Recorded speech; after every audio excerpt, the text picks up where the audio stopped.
Judul, Mari Jatuh Cinta. Novel, Assalamualaikum Cinta. Penulis, Naya R. Episode 15. Fahri memeluk Amarah, meletakkan kepala istrinya itu ke dadanya. Aku minta maaf, tidak jujur kepadamu tentang kehidupanku dan juga keluargaku. Fahri mencium kening Amarah sekilas. Amarah diam menunggu. Aku dan papa serta adik tiriku, Yudi, memang selalu berbeda pendapat ketika mengelola perusahaan. Prinsip kami benar-benar tidak bisa disatukan. Aku ingin menjalankan perusahaan sesuai dengan rambu-rambu agama Islam, misalnya langsung menghentikan segala kegiatan dan pekerjaan jika azan telah berkumandang, menghimbau para karyawan untuk melaksanakan salat berjamaah, menertibkan pakaian karyawan wanita, mengadakan pengajian rutin setiap bulannya dengan mendatangkan ustaz, dan yang paling penting perusahaan tidak boleh berurusan dengan bank untuk masalah modal dan pendanaan. Karena aku tidak mau mencampur uang perusahaan dengan uang haram. Amarah menyimak cerita Fahri dengan baik. Puncaknya 2 tahun lalu, ketika Yudi dengan persetujuan papa, melipat gandakan jumlah pinjaman di bank. Aku tidak setuju dan menentang keras hal tersebut. Tetapi, papa dan Yudi tidak peduli. Yudi memang mengembangkan beberapa usaha dengan uang pinjaman tersebut.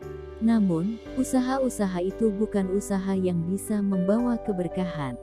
Seperti tempat karaoke, bioskop mini, sampai pub. Aku merasa tidak nyaman dengan usaha-usaha yang riskan dengan perbuatan maksiat tersebut. Fahri menarik napas dalam. Mengingat semua sepak terjang Yudi membuat dadanya kembali terasa sesak. Aku juga tidak setuju dengan cara Yudi mengelola perusahaan. Begitu juga kepada karyawan, Yudi selalu bersikap semena-mena. Jika ia sudah memimpin rapat, maka ia tidak akan mau mengakhiri rapat jika ia merasa rapat belum selesai, meski azan telah berkumandang. Mirisnya Yudi malah memarahi karyawan yang meninggalkan ruangan untuk melaksanakan salat di musala. Yudi juga memberikan syarat berpakaian kepada karyawan wanita, yakni harus memakai rok di atas lutut dengan kemeja yang ngepas di badan. Aku tidak bisa menerima semua kebijakan Yudi dan papa. Aku menolak kebijakan seperti itu. Tetapi, Yudi tidak peduli. Dan sayangnya, papa malah lebih memihak kepada Yudi. Papa menyuruh aku untuk meninggalkan perusahaan. Amarah menoleh. Wajah Fahri terlihat kelam.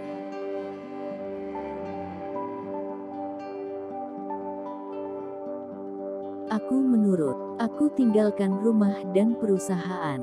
Aku punya sedikit tabungan selama bekerja di perusahaan papa. Dengan uang tabungan itulah aku melanjutkan S2. Suara Fahri terdengar parau. Amarah mengambil tangan laki-laki itu dan menggenggamnya dengan erat. Lalu kenapa akhirnya memilih jadi Garin?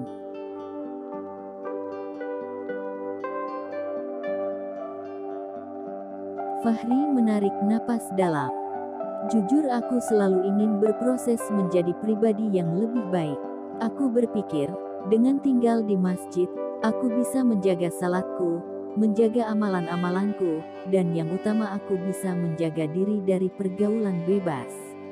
Aku takut tidak kuat iman jika berada di luaran tanpa keluarga dan orang tua. Amarah mengerjap. Jawaban Fahri sungguh menohok hatinya. Fahri ternyata seorang laki-laki yang begitu menjaga diri. Amarah tidak menyangka, di zaman seperti ini, masih ada laki-laki yang memiliki pikiran seperti Fahri. Tiba-tiba Amarah merasa sangat beruntung dipilih menjadi perempuan yang akan mendampingi hidup laki-laki itu. Selama 2 tahun aku pergi, Yudi mengurus perusahaan dengan semaunya. Perusahaan semakin keluar dari relnya. Puncaknya adalah ketika 2 bulan lalu Yudi ditangkap karena menggunakan narkoba. Papa syok mendengar apa yang dilakukan Yudi. Papa langsung ambruk terkena serangan jantung. Ketika itulah, Mama menelepon meminta aku pulang. Fahri kembali memberi jeda. Aku pulang. Aku temui Mama dan Papa. Papa masih bisa bicara meski berada di ruang ICU. Papa meminta aku untuk mengurus perusahaan kembali, memulihkan kondisi perusahaan yang sudah tidak sehat. 1 bulan lebih aku hanya hidup dari rumah ke kantor dan dari kantor ke rumah. Aku perbaiki semua sistem yang telah dikacaukan oleh Yudi. Aku jual beberapa aset perusahaan, aku lepas beberapa usaha, dan dengan uang penjualan tersebut aku lunasi semua hutang di bank. Alhamdulillah, saat ini, perusahaan sudah dalam kondisi terkendali. Karena itu Mas gak pernah menghubungi aku. Aku benar-benar sibuk, sayang. Berangkat abis subuh dan pulang ke rumah di atas pukul 23. Sebenarnya ini jugalah yang membuat aku tidak terlalu suka terlibat lagi dalam urusan perusahaan. Karena aku seperti hanya sibuk mengurus dunia. Ibadah aku sebulan pertama kembali itu benar-benar hanya ibadah yang wajib-wajib saja. Jika bisa memilih, aku ingin menjadi pegawai biasa saja, hidup tenang bersama kamu dan anak-anak kita. Tetapi, kini ada nasib ratusan pegawai yang harus aku perjuangkan. Aku juga suka Mas yang biasa-biasa saja. Menjadi bos seperti ini membuat Mas suka lupa sama aku. Insya Allah jika tugas-tugas Mas di sini selesai, kita bisa menepi ke kampung. Kita beli tanah untuk berkebun dan beternak ayam dan itik. Kita bikin rumah di pinggir sawah. Kita besar-besarkan anak-anak kita dengan kehidupan sederhana. Amara memejamkan mata. Alangkah indahnya. Tetapi, kini Yudi kembali. Tugas Mas akan semakin berat. Bantu Mas dengan doa, ya, agar bisa menyelesaikan semua permasalahan dengan baik. Insya Allah, Mas. Aku minta kamu mengerti jika nanti aku sibuk dan gak punya banyak waktu.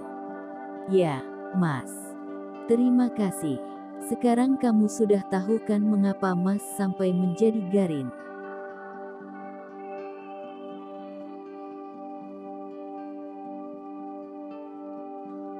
Tapi, aku masih penasaran, apa alasan kamu memilih aku menjadi istri? Fahri tersenyum. Bulan Ramadan kedua aku menjadi Garin di masjid perumahan, kamu datang mengantar makanan berbuka untuk Garin. Hampir 2 tahun aku menjadi Garin di sana, baru sekali itulah aku melihat kamu. Apa kamu memang tidak pernah pergi ke masjid? Ya, pernahlah. Kamu aja nggak perhatiin. Oh, ya, syukurlah. Aku memang jarang memperhatikan gadis-gadis di perumahan. Aku takut tergoda.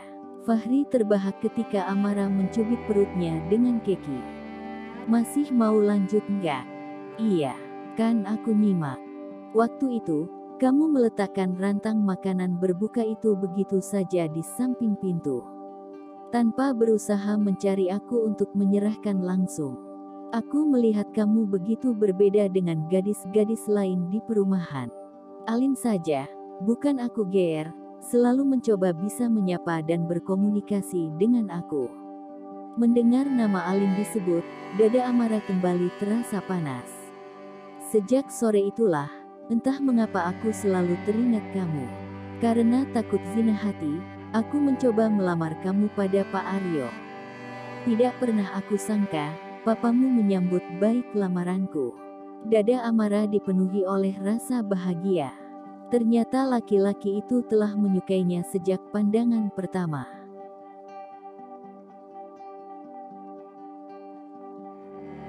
Padahal kamu tahu nggak, yang ingin menjadikan aku sebagai menantu di perumahan itu banyak. Beberapa di antaranya menawarkan aku pekerjaan jika aku bersedia menikah dengan anaknya. Ih, sok laris banget. Amara mencibir. Benaran. Salah satunya, ya, Alin. Amara langsung mencubit perut Fahri dengan geram.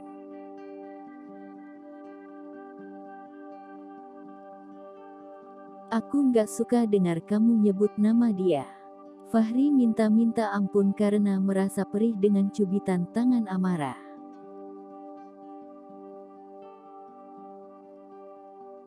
Iya, maaf. Aku nggak akan pernah lagi menyebut nama dia di hadapan kamu. Fahri menangkap kedua tangan Amara dan merengkuh tubuh istrinya itu ke dalam pelukannya. Amara berontak. Hatinya masih kesal mendengar Fahri sudah beberapa kali menyebut nama Alin. Agar Amara diam, Fahri langsung mencuri cium bibir istrinya itu. Dan benar saja, Amara langsung membeku tak bergerak lagi. Fahri tersenyum. Ekspresi wajah Amara sungguh terlihat lucu. Fahri sebenarnya tidak ingin kemana-mana. Ia merasa nyaman berada di kamar berdua seperti ini dengan Amara. Meski mereka hanya duduk berpelukan dan bercerita. Tetapi, Fahri harus segera pergi. Papanya berulang kali menelepon dan meminta Fahri untuk segera menemuinya di rumah besar. Fahri terkadang memang tidak pulang ke rumah mamanya. Jika sedang banyak pekerjaan dan harus pulang malam, Fahri akan tidur di apartemennya. Karena letak apartemennya tidak terlalu jauh dari kantor. Sebelum pulang, Fahri berjanji pada Amara akan segera memperkenalkan Amara kepada kedua orang tuanya dan juga kepada para karyawan di kantor. Fahri meminta Amara untuk bersabar sampai ia menemukan waktu yang tepat untuk mengungkapkan semuanya. Fahri sebenarnya juga tidak ingin main kucing-kucingan seperti ini dengan mama dan papanya. Betapa Fahri ingin mengumumkan pada semua orang jika ia telah menikah. Ia ingin memperkenalkan Amara pada semua orang. Ketika berpisah, Fahri mencium kening, pipi Amara dengan lembut. Lalu dipeluknya dengan erat tubuh Amara yang sudah tidak terlalu panas. Baik-baik di sini. Jangan membuat aku khawatir. Kalau ada apa-apa, cepat hubungi aku. Fahri mengusap puncak kepala Amara dengan sayang. Amara hanya mengangguk. Entah mengapa, permintaan Fahri agar ia harus kembali bersabar untuk memperkenalkannya kepada kedua orang tuanya, membuat Amara merasa kecewa. Setelah Fahri pergi, Amara turun dari tempat tidur dan masuk ke kamar mandi.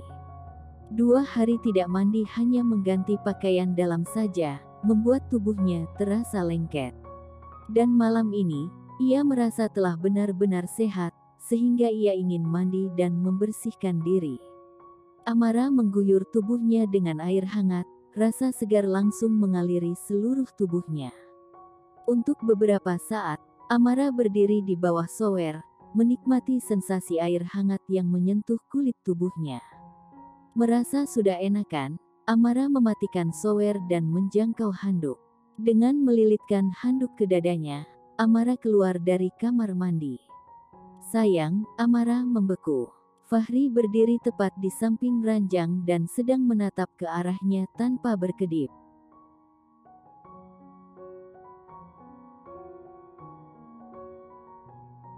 Amara berbalik. Aku langsung pergi. Aku hanya mengantarkan makan malam untukmu. Fahri menahan langkah Amara. Amara berdiri kaku di pintu kamar mandi. Fahri melangkah menuju pintu. Tetapi, begitu memegang handle pintu, Fahri malah memutar anak kunci. Laki-laki itu kembali berbalik. Ada apa? Suara Amara bergetar. Tubuhnya menggigil, bukan karena kedinginan tetapi karena melihat Fahri berjalan semakin dekat. Aku berubah pikiran. Suara Fahri terdengar serak. Fahri sudah berdiri tepat di hadapan Amara. Diraihnya tubuh Amara yang hanya memakai handuk. Mas, aku haid. Amara berucap dengan suara parau.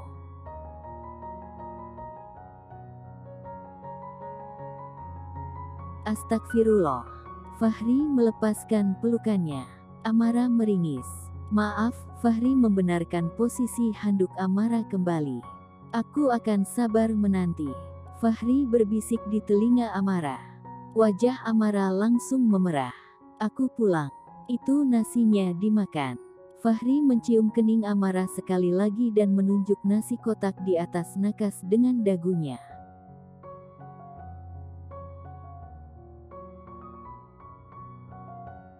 Ya, Mas. Makasih. Fahri berbalik dan melangkah lebar menuju pintu. Diputarnya kembali anak kunci lalu membuka pintu. Empat pasang mata yang sedang duduk di sofa TV langsung memandang ke arah Fahri dengan tatapan penuh selidik. Ada apa? Fahri balik menatap mereka dengan tatapan horor. Tidak ada apa-apa, Pak. Mereka serentak menjawab seraya menggeleng. Benar-benar kompak. Fahri ingin tersenyum melihatnya. Tolong jaga amarah. Fahri berpesan sebelum beranjak meninggalkan ruangan. Baik, Pak. Lagi-lagi mereka menjawab kompak. Setelah Fahri pergi, keempat teman Amara saling pandang dengan senyum tertahan. Lalu mereka bergegas menuju kamar Amara. Terlihat Amara baru saja selesai memakai baju tidurnya. Semuanya menatap ke arah kasur. Kenapa? Amara menatap teman-temannya dengan heran.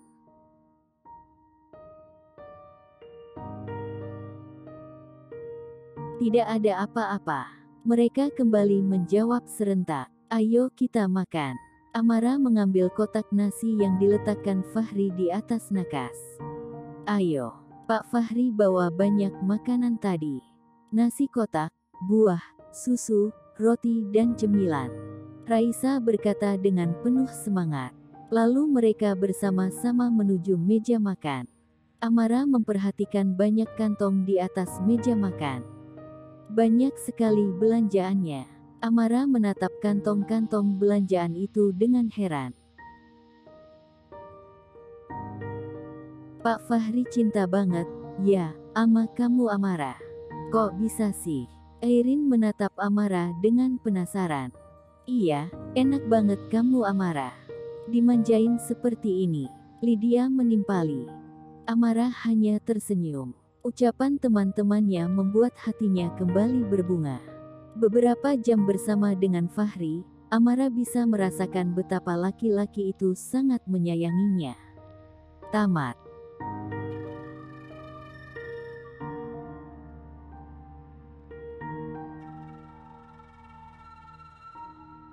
Terima kasih untuk semua pembaca setia Fahri dan Amara.